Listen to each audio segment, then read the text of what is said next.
Ecco, a proposito di giovani, in maniera forse controintuitiva prima ha detto: "Vi auguro tanta solitudine." Cosa intendeva con questo concetto?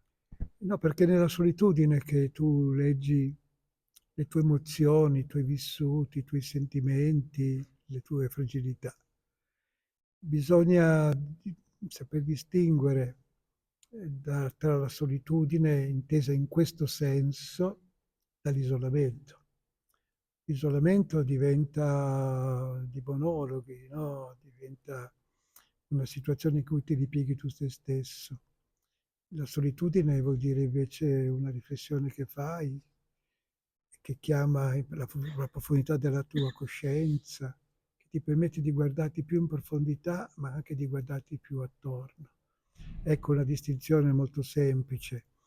E allora nel momento in cui tutti parlano della solitudine, io la rovescio per dire sì, attenzione, perché le connessioni per ragazzi, perché un ragazzo un giorno mi ha detto, ma io sono solo. Allora io gli ho detto, guarda, sì, è vero che tu sei solo col tuo telefono, ma tu non sei solo, perché sei condizionato.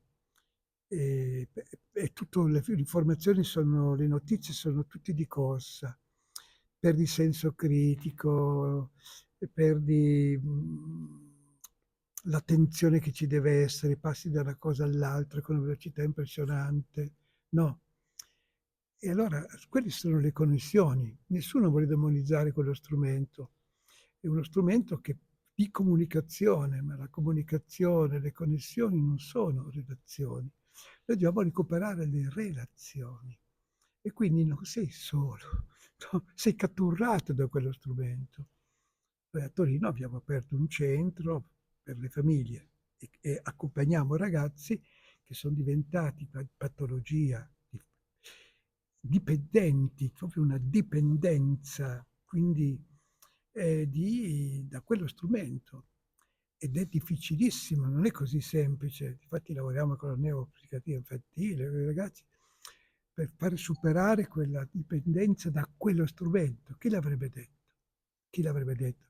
E così oggi bisogna fare sul gioco d'azzardo, no? Sì. Vediamo fasce di ragazzine sempre più giovani, quei genitori che non li controllano perché loro giocano col telefonino il gioco d'azzardo.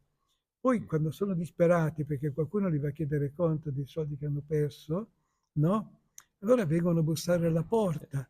Ci accorgiamo che si sta allargando a dismisura il numero delle persone che vengono coinvolti, Coinvolte. con l'abbassamento delle fasce di età, eccetera. Quindi una riflessione oggi da fare sulle dipendenze, non sempre solo sulle sostanze, che certo è un problema, una lettura nuova che deve essere fatta anche lì. No, però, Grazie. no, grazie a voi.